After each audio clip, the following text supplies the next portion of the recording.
సహోదరి సహోదరులు, మన జీవితంలో ఒక సత్యాన్ని తెలుసుకోవాలి. దేవుడు మనల్ని ఒక పని కోసం సిద్ధపరిచినప్పుడు, ఆ పని చేయమని మనల్ని పురమాయించినప్పుడు, ఆ పని చేయాలని మనం ప్రారంభించినప్పుడు, మనలో ఉన్న చాలామందికి ఉన్న అభిప్రాయం ఏమిటంటే అది దేవుని చిత్తం అయితే జరిగిపోతుంది. మీకు ఫలానా ఉద్యోగాన్ని నేను ఇస్తాను అని చెప్పి ఒకవేళ దేవుడు మీకు వాగ్దానం చేసినా, ఫలానా స్థలాన్ని మీరు కొనడానికి నేను మీకు శక్తిని ఇస్తానని దేవుడు వాగ్దానం చేసిన, ఫలానా వారి యొక్క సంబంధాన్ని కుదురుస్తానని దేవుడు చెప్పిన, చదువులో నీకు ఉన్నత స్థితిని ఇస్తానని దేవుడు చెప్పిన, వ్యాపారాన్ని ఆశీర్వదిస్తానని చెప్పి దేవుడు చెప్పిన, నీ ద్వారా గొప్ప సేవ జరిగిస్తాను అని చెప్పి దేవుడు వాగ్దానం చేసిన, దయచేసి గమనించాలి.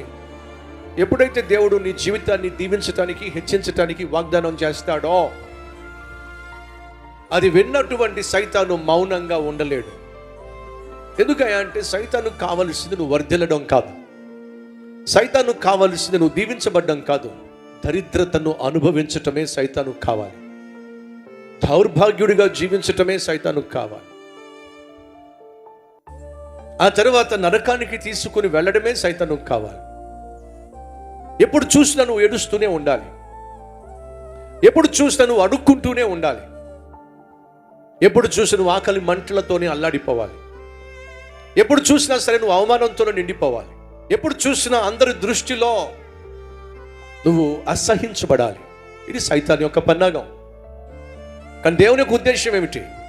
నువ్వు సమృద్ధి అయిన జీవితం కలిగి జీవించాలి, నువ్వు సంతోషంగా ఉండాలి, నువ్వు సమాధానంగా ఉండాలి, నువ్వు సఖ్యత కలిగి ఉండాలి, నువ్వు సత్ప్రవర్తన కలిగి జీవించాలి, నువ్వు సజీవంగా ఉండాలి, సజీవమైన దేవుణ్ణి ఆరాధించాలి, సర్వశక్తి కలిగిన దేవుని హస్తములో పనికొచ్చే పాత్రగా నువ్వు ఉపయోగపడాలి, 10 మందికి ఆశీర్వాదంగా, 10 మందికి ఆదర్శంగా నువ్వు జీవించాలి అనేది దేవుని యొక్క ఆశ.